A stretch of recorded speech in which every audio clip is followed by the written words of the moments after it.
those people must be actively involved in the promotion of that language. A language does not die in its natural habitat unless there is a conspiracy of its native owners to be involved in its death. I'm not going to repeat what I'm saying. No language dies in its natural habitat unless the owners of that language are complicit in the plot to kill that language. So, what we're going to do here today, it's wonderful.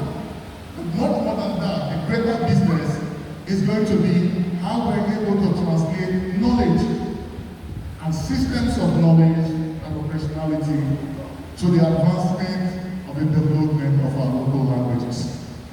And a number of factors are central. One, languages must be spoken in the smallest units in our communities. And that's why I'm excited about what Dr. Ejeka has done. If our languages are not spoken in our family units, then we have missed the first step in the grounding of our local languages. Our languages must be involved in the advancement of knowledge. For God's sake, if a child can grow up without the use of a parent, of what use is the parent to the child? If he's going to go through all the levels of education, work in government or public sector, without the use of a parent, of what use? So the languages that are preserved, that are active, that are alive, are languages that are involved in the mediation of education. Any language that does not hold knowledge, administer knowledge, advance knowledge, is likely to die. The next point is that any language that is not involved in commerce, education is important, but commerce is also important. If I want to tell if the language of your community is there, I only simply have to come to your community market, the market in your village.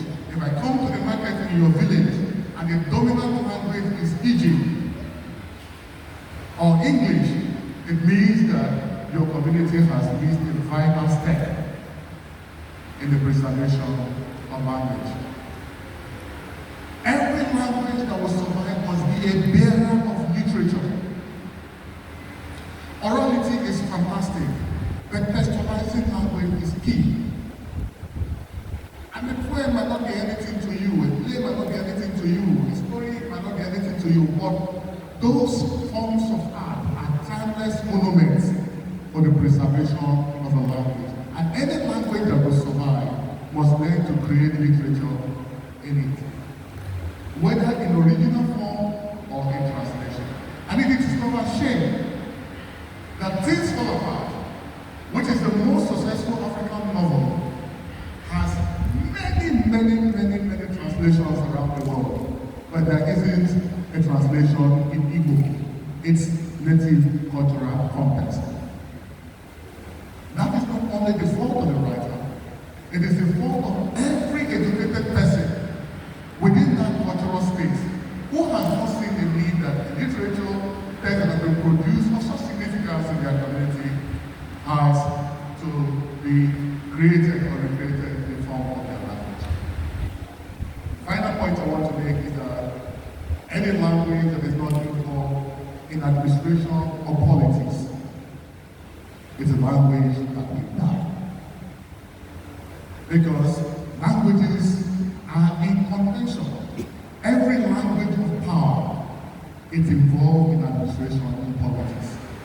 If your own language is not in administration and politics, even in your community, when the chiefs and the elders of the community sit, if they could switch or could miss or speak more pidgin than they speak your language within its natural habitat, there is a little chance that language will survive. So, I'm going to say this in my own native language. There is work for all of us to do. Mtito, Contribution Academy. Thank you for listening. Thank you very much, Dean. You spoke like a linguist. We are not